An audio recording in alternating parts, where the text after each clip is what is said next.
un día más dar la bienvenida a todo el foro, una vez más a nuestra plataforma de formación continuada online de diagnóstico por imagen y tratamiento por imagen. Y bueno, presentar a la doctora Ángeles García Criado del Hospital Clínic de Barcelona, que pues, nos va a hacer una revisión sobre la radiología de trasplante de páncreas. Cuando quieras, Ángeles. Sabéis, solo un matiz, las preguntas, por favor, hacedlas llegar por chat y las comentamos al final de la sesión. Vale, ahora. Vale, pues voy a compartir pantalla. Vale, lo veis bien, ¿no? Sin problema. Vale, perfecto. Bueno, pues lo que estábamos comentando, ¿no? El trasplante de páncreas, a diferencia del hígado y el riñón, pues es poco frecuente. Hay bastantes hospitales, como veis aquí en la tabla, este es del 2020, hay bastantes hospitales que tienen programa de trasplante pancreático, pero como veis, la mayoría, excepto en el clínico que se hace alguno más, en la mayoría no llegan a 10 trasplantes al año. Entonces esto hace que sea más difícil adquirir experiencia para el manejo de esos pacientes, ¿no? Y además, bueno, no solo en el hospital en el que se hace, sino que estos pacientes luego van a su centro de origen y probablemente acabe en manos de otro radiólogo que no sea del centro donde se ha hecho el trasplante. O sea que es posible, ¿no?, que te encuentres, como comentaba antes la doctora Garriga, en tu práctica diaria con un paciente trasplantado de páncreas, aunque no se haya hecho trasplante de páncreas en tu hospital. Las cifras, desde luego, pues eso, como veis, son muy diferentes con respecto a los trasplantes de riñón, ¿no?, que se hacen casi en torno a 3.000 trasplantes al año, o los de hígado, que están en torno a los 1.000, ¿no? Aquí tenemos, en total, en toda España, se hacen 70.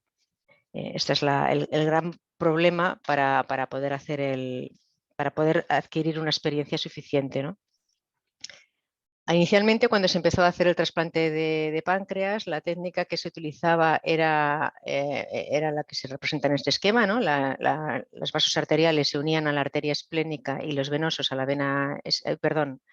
a la ilíaca, a la arteria ilíaca y a la vena ilíaca respectivamente. Y el páncreas siempre se trasplanta con su trozo de duodeno para poder derivar la secreción pancreática. Inicialmente, este duodeno se anastomosaba a la vejiga. Eso tenía la ventaja de que permitía, pues, monitorizar muy bien la excreción de lipasas y amilasas en la orina, ¿no?, y se tenía muy bien controlada la función del páncreas. Pero el problema es que hacía muchas cistitis de repetición y era un problema. Entonces la técnica se cambió y la técnica actual, bueno, la más extendida, es la colocación del páncreas en la fosa ilíaca derecha, porque habitualmente se trasplanta unido con el riñón se pone en la fosa ilíaca izquierda y el páncreas en la fosa ilíaca derecha, los vasos arteriales se anastomosan a la arteria y los venosos a la vena ilíaca, y las secreciones pancreáticas a través del duodeno se anastomosan con el ilion, ¿no? Se hace una enteroanastomosis. La anastomosis arterial es variable porque si pensáis cómo está la arteria en el injerto, en la persona, en el donante, ¿no?, en una persona normal, la arteria mesentérica y la arteria esplénica no tienen un origen común, a diferencia de lo que ocurre con la vena. Entonces, en las arterias la cirugía para hacer el empalme de la arteria es un poco más compleja y hay dos técnicas. Una es unir la vena, como veis aquí, la arteria mesentérica con la arteria esplénica y juntarla, ¿no?, antes de unirla a la arteria ilíaca. Sería esta reconstrucción de TAC, las dos arterias unidas de forma independiente a la ilíaca. Y luego otra forma que también se utiliza, de hecho, por ejemplo, en nuestro hospital, depende de quién opere, hace una o hace otra. O sea que esto depende del gusto, digamos, del cirujano. La otra técnica consiste en colocar la arteria mesentérica y la arteria esplénica una detrás de otra, ¿no? Entonces, tienes la arteria esplénica, luego la mesentérica y luego la unión a la ilíaca. Bueno, esto no tiene mucha trascendencia, salvo que hay que conocerlo para hacer la exploración, sobre todo en la ecografía, ¿no?, porque el TAC es más visual.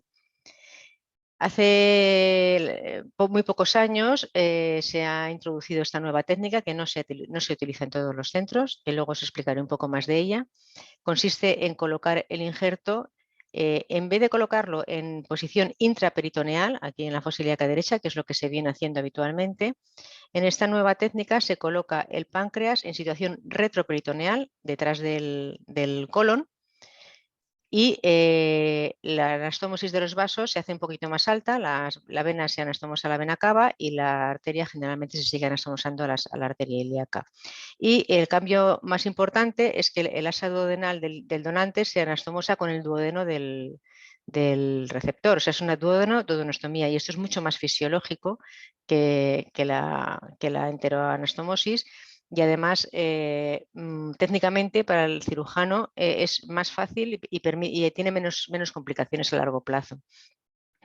Aparte que es más accesible. O sea que en principio hay tendencia a que en muchos centros se esté imponiendo esta otra técnica. Luego hablaremos un poco más de ello. En principio, el manejo del páncreas trasplantado se basa sobre todo en la ecografía, igual que en el TAC igual que en el trasplante de hígado y de riñón, pues por todas las ventajas que ya conocemos. Y lo vamos a aplicar tanto para una revisión postquirúrgica, aunque no haya complicaciones, y también pues, cuando hay una complicación, para el diagnóstico y para el control. Cuando no se sospecha ninguna complicación y es una revisión solo, está claro que hay que hacer una ecografía. Cuando se sospecha una complicación, hacemos primero generalmente una ecografía, pero si esta no es concluyente, hacemos un escáner. Cuando ya tenemos el diagnóstico de la complicación hecha, el control lo intentamos seguir haciendo por eco. O sea, siempre intentar utilizar el TAC lo menos posible, siempre que se pueda. Los inconvenientes que tiene la ecografía, sobre todo, es la experiencia, ¿no? Es una exploración un poquito, no es compleja, pero requiere bastante experiencia, cuesta un poco al empezar. Y el gran inconveniente que tiene el páncreas, igual que el páncreas en el donante, en una persona normal, es la interposición del gas. Siempre tenemos mucho gas delante y muchas veces no conseguimos ver el injerto entero. En estas situaciones pues hay que hacer un TAC, ¿no? Si uno está de guardia y no sabe muy bien, no está muy seguro con la ecografía, o le llega a un paciente que no sabe cómo hacer la eco, pues siempre tenemos el TAC, ¿no? Y si no lo vemos por gas, pues también. En nuestro hospital hacemos una ecografía basal a las 24-48 horas del trasplante y luego cada 3 o 4 días pues otra eco de control. Esto si no hay ninguna complicación, es solamente de seguimiento. Pero si en cualquier momento del ingreso aparece fiebre, dolor abdominal o una disfunción del injerto, pues entonces hacemos una prueba de imagen. Generalmente empezamos por la ecografía, aunque depende de qué sospecha sea, podemos empezar por un TAC, que luego ahora lo veremos, ¿no? Y luego, pues cuando hay una complicación, pues también hacemos más pruebas de imágenes para controlarlo, ¿no? Por ejemplo, si se hace una colección, pues la vamos controlando por ecografía. Los 3 aspectos que hay que valorar en el trasplante de páncreas son el parénquima, la permeabilidad de los vasos y la presencia de colecciones, ¿no? Bueno, esas son las únicas 3 cosas que hay que ir siempre a buscar y hay que reportar en el informe. En cuanto al parénquima, ese es el aspecto que ofrece por ecografía. Veis el cuerpo y la cola pancreática, pues lo vemos como un páncreas normal. La cabeza pancreática siempre está un poquito más arriba, la colocación suele ser así un poco más verticalizada, aunque cuando el injerto es intraperitoneal esto varía, a veces están en posición horizontal. En la posición retroperitoneal suelen quedar más verticales. Y los vasos, las venas, que son los más grandes, se ven muy bien también en escala de grises, la vena esplénica y en la cabeza la vena mesentérica. O sea, la exploración pues es bastante parecida a un páncreas no trasplantado. En el TAC, el aspecto que tiene, este es un páncreas en posición intraperitoneal, que es el más frecuente, pues como veis, en la situación intraperitoneal muchas veces queda un poco más atravesado y no queda tan verticalizado, pero bueno, el aspecto, pues cabeza, cuerpo, cola, como en un páncreas normal. El segundo aspecto que tenemos que valorar, aparte de que el parénquima sea homogéneo y no haya ninguna alteración en el parénquima, es la permeabilidad de los vasos. La complicación vascular más frecuente en el trasplante de páncreas es la trombosis venosa. En el trasplante de hígado la complicación más frecuente, la que se complica más es la arteria, porque es muy pequeñita, pero en el páncreas lo que se complica más es la vena, porque fijaos que la vena esplénica en el donante, en una persona normal, lleva la sangre del páncreas, pero también lleva la sangre del bazo, o sea, tiene más flujo. En el injerto pancreático, como quitamos el bazo no se trasplanta, es un vaso muy grande para tan poco flujo, porque solo lleva el flujo de la vena. Esto hace que sea un flujo muy lento, muy lento. Y el hecho de que sea tan lento favorece que se trombose, ¿no? O sea, la complicación más frecuente es sin duda la trombosis venosa, más de la vena esplénica, pero también de la vena mesentérica. Con el Doppler pues podemos chequear, ¿no?, si esta vena es permeable. Aquí tenéis una vena esplénica, es que es permeable con todos los vasos intraparenquimatosos, y la vena mesentérica, que se continúa con la vena porta, y aquí tenéis la vena ilíaca, ¿no? Se puede chequear todo muy bien siempre y cuando no tengamos gas delante. Cuando hay una trombosis venosa, que como he dicho es la complicación más frecuente, pues muchas veces vemos el trombo ecogénico dentro del vaso. Y si el trombo no es muy ecogénico porque es agudo, pues generalmente con el Doppler vemos la ausencia de flujo y podemos diagnosticar la trombosis. Pero tenemos un problema muchas veces al explorar la vena esplénica. Por una parte, como hemos comentado, es una vena que tiene un flujo muy bajo porque no tiene bazo y es muy grande para el poco flujo que lleva. Entonces lleva un flujo muy bajo, difícil de detectar con el Doppler, y además por la situación de la vena, por la colocación de esta vena, tiene un ángulo subóptimo para Doppler, ¿no? Tiene un ángulo en torno a 90 grados y esto dificulta mucho detectar flujos, ¿no? ¿Veis? En este caso, por ejemplo, es una vena permeable. En la parte que está un poco con un mejor ángulo vemos flujo, pero en la parte que tenemos un ángulo subóptimo pues no detectamos flujo por el bajo flujo que tiene, ¿no? Y esto nos puede traer problemas porque nos lleva a hacer falsos diagnósticos de trombosis, ¿no? O sea, el hecho de no detectar flujo en una vena esplénica no quiere decir que esté tapada. Y para esto pues nos va muy bien el contraste ecográfico, ¿no? Estos pacientes que están recién trasplantados, que tienen una vía, no cuesta nada poner contrastes un momento, y con el contraste veis cómo podemos ver completamente rellena la vena esplénica y salimos de dudas si tenemos algún problema diagnóstico. Si no tenemos contraste ecográfico, pues lo hacemos un TAC. No nos podemos quedar con la duda de si está tapada o no la vena porque puede perder el páncreas.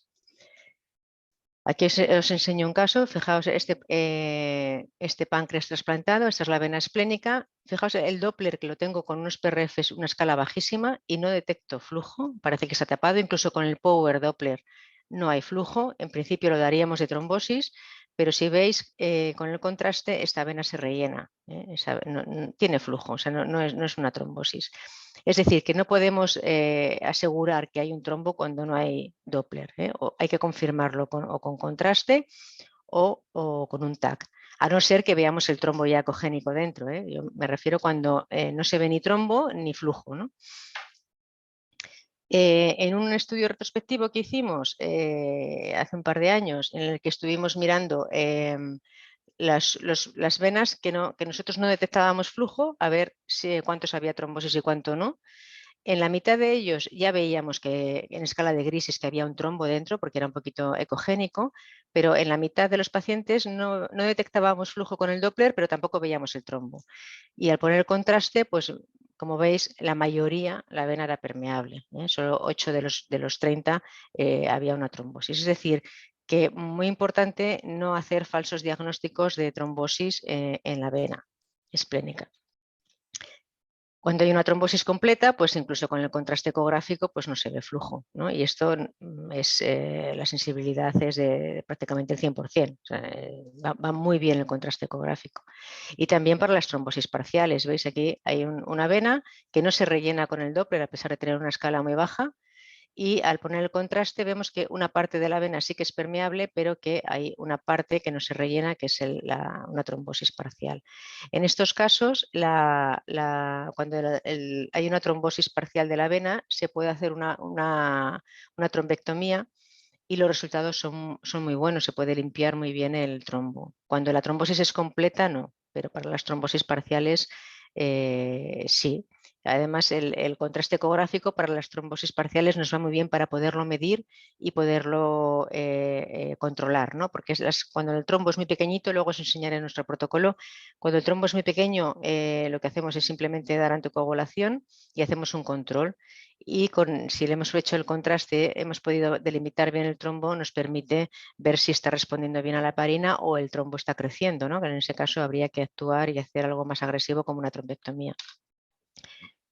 Hace ya en 2018 las guías de la Sociedad Europea, de la Federación Europea de Ecografía, pues ya incluyó el uso del contraste ecográfico para el estudio del trasplante de páncreas. O sea que es la técnica muy recomendable en estos pacientes. Además, al llevar también un injerto pancreático, como el contraste ecográfico no es nefrotóxico, pues se puede dar tantas veces como se quiera. Como he dicho, cuando hay dudas, cuando no conseguimos ver el páncreas porque hay gas, porque somos menos expertos, porque la imagen no es muy buena, siempre pues hay que hacer un TAC porque no nos podemos quedar con la sospecha de una trombosis o con la duda porque puede perder el injerto. En el TAC la imagen que vamos a obtener es también parecida a un páncreas normal. Vamos a ver cómo se rellenan los vasos. Habrá que hacer una fase arterial y una fase venosa para poder rellenar bien tanto la arteria como la vena. Y en los diferentes cortes, veis en este caso en la vena ilíaca cómo está anastomosada la vena porta y de la vena porta pues salen los dos vasos, la vena mesentérica superior y la vena esplénica. Cuando hay un trombo, pues se ve un defecto de repleción, pues como en cualquier otro vaso, ¿no? En el caso de las arterias, la exploración es más fácil porque el flujo es más alto y es más fácil de detectar flujo, y aparte que la trombosis de la arteria es mucho menos frecuente, ¿no? Es una complicación que pasa muy pocas veces. Con el Doppler pues hay que explorar bien la anastomosis. ¿Ves? Esta es la arteria ilíaca y esta es la anastomosis arterial. La arteria esplénica que discurre paralela a la vena esplénica por el cuerpo pancreático, igual que en el páncreas ortotópico. Y es importante pues, tomar registros para ver cómo son. El índice de resistencia, la verdad es que lo tomamos siempre, pero no tiene ninguna utilidad, porque en el páncreas, en el riñón o en el hígado que tienen cápsula, pues cuando hay una congestión aumenta el índice de resistencia, pero el páncreas no tiene cápsula y pase lo que le pase, creo que tiene poca traducción en el índice de resistencia, o sea que no tiene mucho valor. Lo que decíamos antes de la arteria, ¿no? Que hay dos tipos de anastomosis, o bien en Y o bien longitudinal, una arteria detrás de otra. En este caso es una anastomosis en Y. Aquí tenéis un paciente con una trombosis arterial, es el muñón con una amputación. Este paciente se trató y se consiguió restaurar el flujo. En el momento del diagnóstico, como veis, el páncreas, el injerto pancreático apenas captaba contraste. Eso también nos puede alertar, aunque no veamos los vasos. Cuando se consiguió recanalizar la arteria, pues ya vemos que el parenquima pancreático capta bien el contraste. La necrosis del injerto es una complicación poco frecuente y ocurre básicamente cuando hay una trombosis arterial. También en un rechazo muy severo puede ocurrir, pero generalmente es por la trombosis arterial o por un problema serio en quirófano, ¿no? Con contraste ecográfico pues podemos ver muy bien la necrosis. ¿Veis aquí? Todo el tejido de alrededor está captando toda la grasa periférica, pero el páncreas, ves aquí la vena esplénica, el páncreas no capta nada, está completamente negro. Esta es una necrosis del injerto, ¿no? Y esto es un caso de otra necrosis del injerto por TAC, para que veáis que se puede hacer el diagnóstico por las dos técnicas. Este fue un TAC cuando el paciente tenía el injerto normal. Empezó a disfuncionar el páncreas, le hicimos un TAC y tenía una necrosis completa del injerto, veis, incluso con algo de gas. Entonces, este es el protocolo que tenemos nosotros en el hospital cuando hay una trombosis vascular. En principio, las trombosis arteriales totales son quirúrgicas, hay que volver a operar al paciente y muchas veces hay que retrasplantarlo, ¿eh? Pero se intenta limpiar en quirófano. Si la trombosis arterial es parcial, pues entonces se puede intentar hacer una trombectomía, que va bien, ¿no? Es una técnica que va bien, pero tiene que ser parcial. En las trombosis venosas totales también son quirúrgicas y las parciales, el manejo que hacemos nosotros depende del tamaño en la vena esplénica. Si son trombos pequeños, de menos de 4 centímetros o representan menos del 50% de la longitud, pues en principio solo hacemos tratamiento anticoagulante y control ecográfico. Ahora, en los trombos más grandes, en principio la idea es hacer una trombectomía para evitar que progrese. Tengo que decir que en los últimos años la verdad es que la tendencia es a ser más conservador. Cada vez hacemos menos, para las parciales, cada vez hacemos menos trombectomías y más tratamientos anticoagulantes y realmente los pacientes van evolucionando bien. En el caso de la vena mesentérica, el tratamiento es más conservador porque la vena mesentérica solamente recoge sangre de la cabeza pancreática, que es la parte más pequeña del páncreas. O sea, en caso de que disfuncionara la cabeza pancreática, el páncreas, el cuerpo y el cola son suficientes para mantener la función. O sea, nos preocupa bastante más la trombosis de la vena esplénica que la de la vena mesentérica.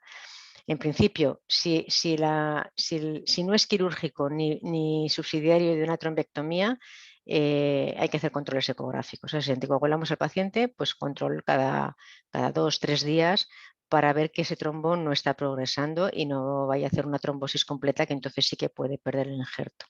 Sí que hay algunos pacientes que tenemos recogidos que han hecho una trombosis completa de la vena esplénica y a los pocos días han desarrollado ellos mismos colaterales y se han compensado, y son páncreas que han durado años. O sea que esto del manejo del trombo en el páncreas trasplantado es un poco controvertido, ¿eh? Pero bueno, en principio esto es más o menos lo que nosotros hacemos. El tercer punto que miramos, aparte de los vasos y del parénquima, son las colecciones, ¿no? Como en cualquier cirugía, después de una cirugía, pues es relativamente frecuente que encontremos alguna colección, ¿no? Aquí veis un injerto pancreático con una colección anecoica alrededor. Pero a veces las colecciones son más heterogéneas, son hematomas, y aquí en medio del abdomen, con todo el intestino, con el páncreas, pues son muy difíciles de ver. Aquí, por ejemplo, pues es muy difícil de diferenciar el páncreas de la colección. Y es que además no sabes si no es un asa siquiera, ¿no? La verdad es que para ver las colecciones la ecografía es bastante limitada. El contraste ecográfico nos puede ayudar. ¿Veis en este caso, por ejemplo? Este es el páncreas trasplantado que captaba, la grasa de alrededor me capta y la colección obviamente no capta. O sea, cuando hay dudas se pone el contraste, se hace un barrido y puedes ver muy bien las colecciones.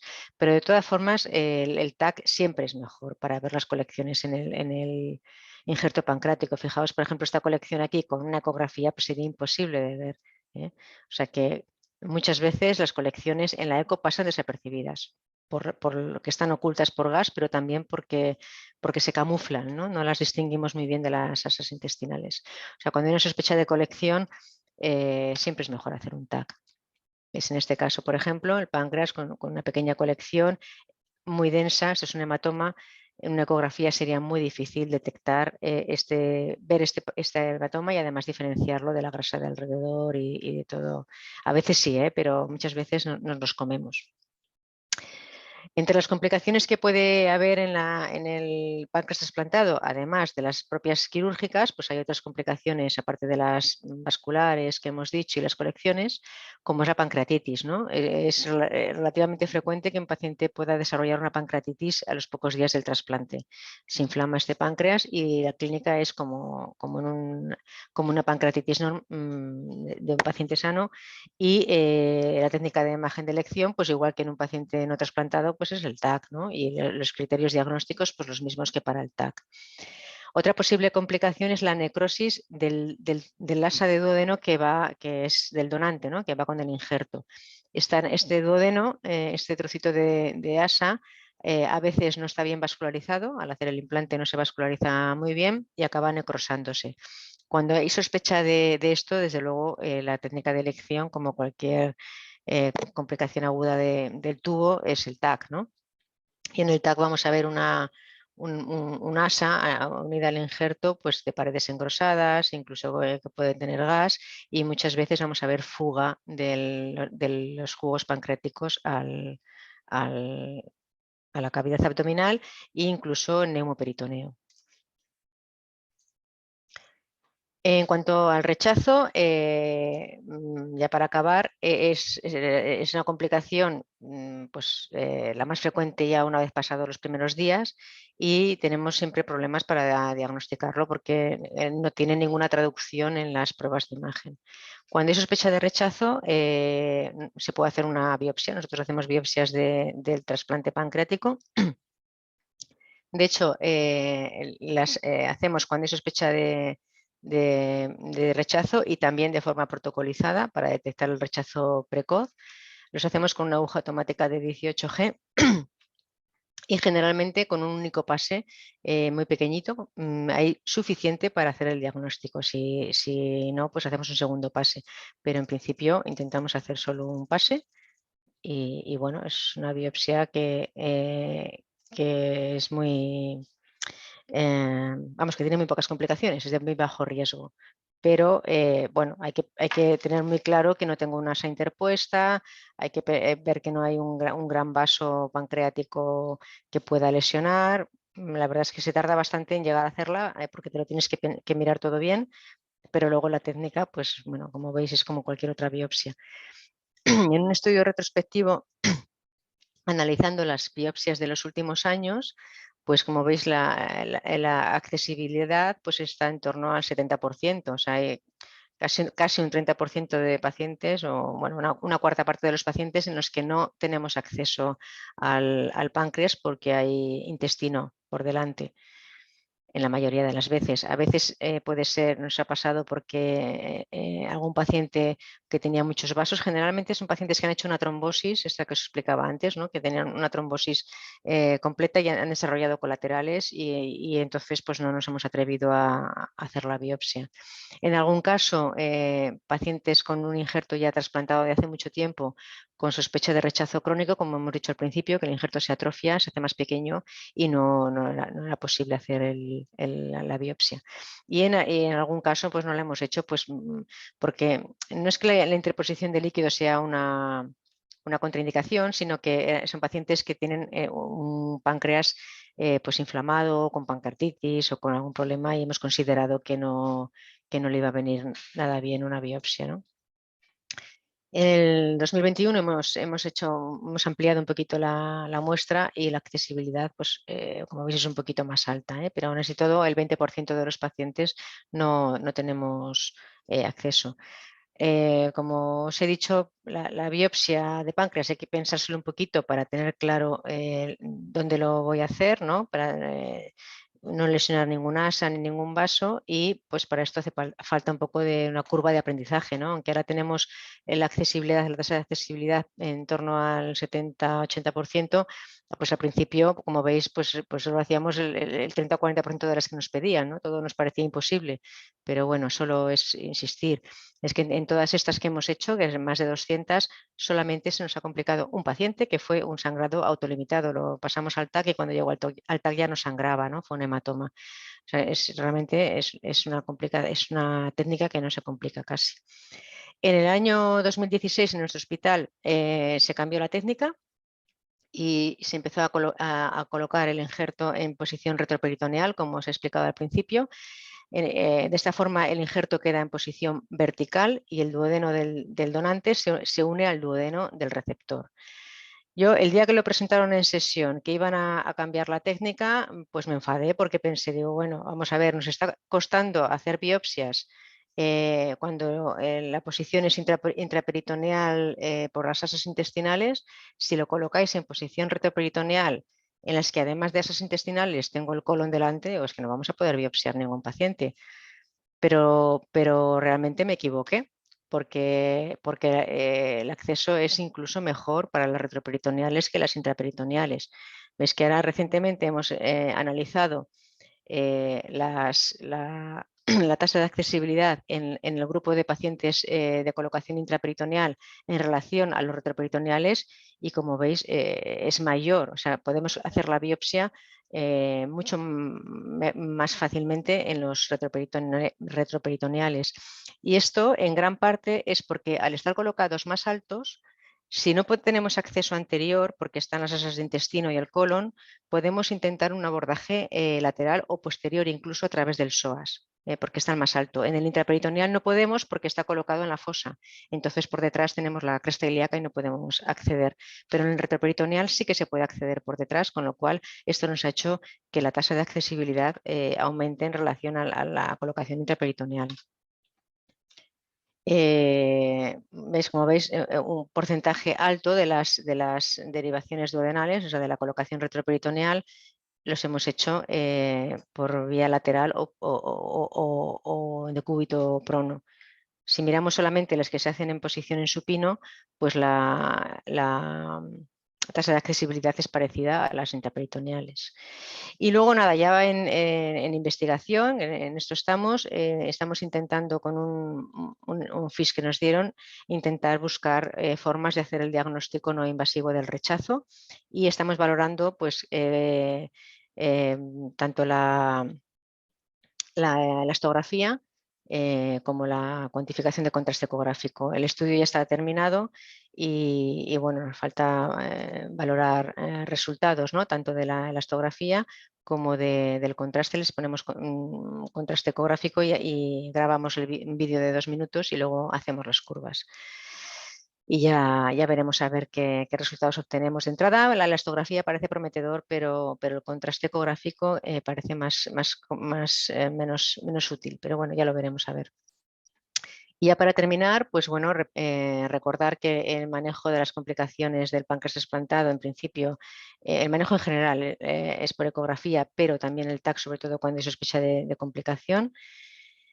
Siempre que sea posible, de todas formas, hacer una ecografía. La complicación vascular más frecuente es la trombosis venosa después del injerto y hay que tener mucho cuidado con los falsos positivos de la eco.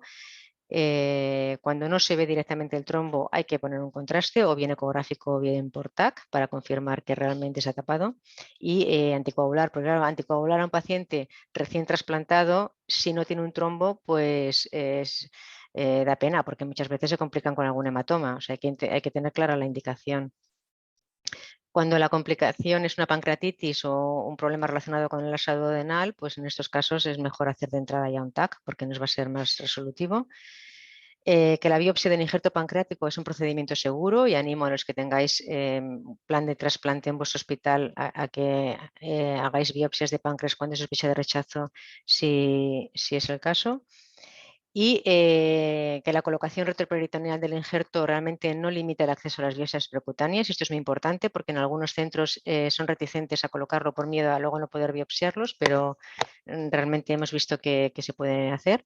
Y que, bueno, en investigación está el diagnóstico no invasivo del rechazo y a ver si conseguimos de alguna forma tener alguna técnica que nos permita diagnosticarlo. Y como siempre, pues para que todo funcione es imprescindible un abordaje multidisciplinar, trabajar en equipo con los urólogos, bueno, en este caso con los cirujanos biliopancráticos, con los clínicos que lo llevan, con el anatomopatólogo, con los radiólogos intervencionistas y los radiólogos de diagnóstico. Y esto es todo. Muchísimas gracias, Ángeles. La verdad es que felicidades. Enhorabuena, es una presentación excelente y bueno, yo creo que hemos aprendido muchísimo. Bueno, yo quería comentar, porque parece, ¿no?, como has dicho, que muchos de estos pacientes van a ir con trasplante renal también, ¿no? Y entiendo que puede haber solapamiento de complicaciones, ¿no? Si, por ejemplo, en el caso de las trombosis, si habéis encontrado pues, que realmente ¿no? Pues, el manejo de la trombosis de uno de los órganos trasplantados se asocia también más a trombosis del injerto renal. O sea, ¿cómo manejáis un poco cuando hay más de una complicación o está afectando, digamos, a riñón y a páncreas simultáneamente? Porque entiendo que son pacientes luego ya muy delicados, ¿no? La verdad es que las complicaciones que tienen son muy independientes. O sea, el hecho de tener una trombosis de la vena esplénica no no le aumenta el riesgo de tener trombosis de la renal, porque no es que el paciente no es que tenga un problema protrombótico de base, sino que es por lo que hemos explicado del bajo flujo que tiene la vena esplénica, que a veces hace que se trombose. O sea, en principio no tiene más riesgo. Es más frecuente la trombosis en el injerto pancreático que en el renal. Y una complicación en el páncreas no implica complicación en la otra. La única complicación que puede afectar a los dos riñones es el rechazo. Porque, claro, cuando rechazan pues un injerto, rechazan el otro porque el donante es el mismo. Entonces, el rechazo sí que puede ser. De hecho, cuando no hacíamos cuando no hacíamos biopsias de páncreas, lo que hacíamos cuando había sospecha de rechazo era una biopsia renal. Lo que pasa es que sí que es verdad que el rechazo puede afectar más a un injerto que en otro. O sea, hay pacientes que lo que tienen es aumento de las amilasas más que o parámetros de sospecha de rechazo pancreático y el riñón está perfecto. Entonces sí que, o sea, que se puede afectar el riñón, perdón, el páncreas sin que se afecte el riñón. Pero la verdad es que son complicaciones bastante separadas. De hecho, nosotros tenemos separada en secciones la radiología genitourinaria y la radiología digestiva. Y el estudio del trasplante pancreático lo hacemos nosotros. El general, si no hay complicaciones, también le miramos el riñón, pero cuando hay una complicación urológica, lo hacen los compañeros de la sección de genitourinario, porque está claramente diferenciada unas complicaciones de otras. Y a nivel del acto quirúrgico, entiendo que cuando se hace, ¿no?, el trasplante se hace en un mismo acto, ¿no? Entiendo que son cirujanos urólogos y cirujanos hepatobilios que entran en una misma cirugía, ¿es así? Sí, claro. Esto cuando hay trasplante, pues se hace la extracción del donante, si es aquí el donante en el hospital, de los dos órganos y se implantan en el mismo acto. O sea que además, claro, cuando el trasplante se genera aquí en el hospital, a este paciente también se le extrae el hígado. Y entonces el problema del hígado y el páncreas es que comparten la vena porta. Y entonces a veces, bueno, también tienen que coordinarse con la extracción hepática para hacer luego o sea, para obtener el órgano y luego ponerlo en el injerto, pero se hace todo sí, en el mismo acto, el urólogo y el cirujano hepatobiliar. Bueno, también me ha parecido muy, muy interesante lo de la elastografía, pues, puesto que yo te lo quería preguntar, ya pensaba que era un buen escenario para utilizarla y bueno, veremos los resultados que presentáis, pero entiendo, ¿no?, por lo que supondría un rechazo es que lo que detectáis es aumento de rigidez, ¿no?, para valorar rechazo, es decir, un aumento de la rigidez tisular, pero mi cuestión es que realmente no sé qué utilizáis como gol estándar, ¿no?, porque la rigidez de un páncreas sano no sé si está descrita o si está, ¿no?, valorada. Es una estructura muy retoperitoneal y igual, como dices, ¿no?, como ahora se coloca en retoperitoneo alto, no sé, realmente es un reto, ¿no?, cuando quieres hacer elastografía de una estructura y no tienes un dato basal, ¿no?, porque deberíamos tener, ¿no?, estudios. Sí, hay algunos artículos que han mirado la elastografía del páncreas nativo, vamos, del páncreas no trasplantado, y sí que hay valores con ARFI, porque son estudios un poco ya más antiguos, y el valor del ARFI es de 1 metro partido por segundo, en torno a 1 metro, es lo normal en el páncreas sano. Nosotros hemos hecho primero un análisis del valor normal en el páncreas trasplantado con relación con la biopsia, porque les hacíamos biopsia de protocolo. Bueno, no me paraba a explicar aquí el protocolo, pero hacemos biopsia a los 3 meses y al año. Y entonces hemos mirado en los que no tenían rechazo qué valores de ARFI tenían y son muy parecidos a los que están reportados para el páncreas nativo, ¿no? El ARFI en torno a 1 metro partido por segundo. Claro, esto lo hacemos con ARFI, ahora tenemos el Seaway, pero bueno, como lo hemos hecho hace unos años, lo hemos hecho con ARFI. O sea, los valores son similares al normal. Y sí que hemos visto una tendencia, parece ser que sí que en el rechazo es un poquito más alto los valores de la rigidez. El problema está en valorar hasta qué punto esto me sirve para tomar decisiones, ¿no? Si tengo Exacto. que, me permite evitar la biopsia o no. Intentaremos saber si correlacionando la curva de captación y la biopsia, perdón, y el ARFI nos permite al menos delimitar o acotar el número de biopsias que hacemos y no hacerlas de protocolo a todos, sino solamente a los que tengan, por ejemplo, alterado la elastografía. Esta es la idea. No, no Ya, sé cómo utilizarla acabará. más como un poco cribaje, ¿no? De Mm, filtrar un sí, poco las biopsias. sí, Vale. bueno, ya veremos a ver si podemos asegurar si es normal asegurar que no hay rechazos, pero bueno, no lo sé. Vale. Mira, nos pregunta el doctor Maroto, una vez pasado el postoperatorio, de todas las complicaciones que has comentado, ¿cuáles son las más frecuentes? Una vez O sea, pasado, o sea, una vez se va de alta. sí, o sea, la complicación, ¿no? Porque la cronología entiendo que primero tienes las complicaciones trombóticas o vasculares, ¿no? Y las posibles dehiscencias o colecciones y el rechazo en una fase crónica, ¿no? No sé, cuando ya el paciente, digamos, ha sido dado de alta, o sea, ¿qué tipo de complicaciones os aparecen? Cuando ya han pasado el primer mes o ya han pasado todas las complicaciones quirúrgicas, el periodo de complicaciones quirúrgicas, a veces pueden desarrollar pancreatitis, pero ya no es frecuente. Esto ya como en un páncreas normal, no es frecuente. Y como aquí no hay problemas con las litiasis biliares, puede Ya, aparecer, no, pero es muy raro, ¿eh? Sobre todo el problema es que empiezan a veces, ¿no? Pueden disfuncionar y no se sabe por qué. Es que en eso todavía se sabe muy poca cosa. Y cuando disfunciona el injerto hacia largo plazo, pues si tú le haces una prueba de imagen y todo está bien, en principio la sospecha es que sea un rechazo crónico. Si puedes biopsiarlo para confirmarlo, bien, pero si no lo biopsias, se maneja como un rechazo crónico.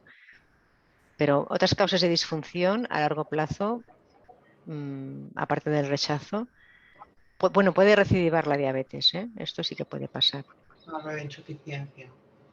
Y otra cosa que yo también te quería preguntar es cuando se hace la selección de donante cadáver, un poco qué parámetros se tienen en cuenta, porque entiendo que, no sé, ¿no? Cuando hacemos la ecografía ¿no? de posible donante de riñón, pues valoras espesor de parénquima renal, longitud, que no haya quistes, ¿no? Un poco, pero no sé cómo se selecciona un posible páncreas donante.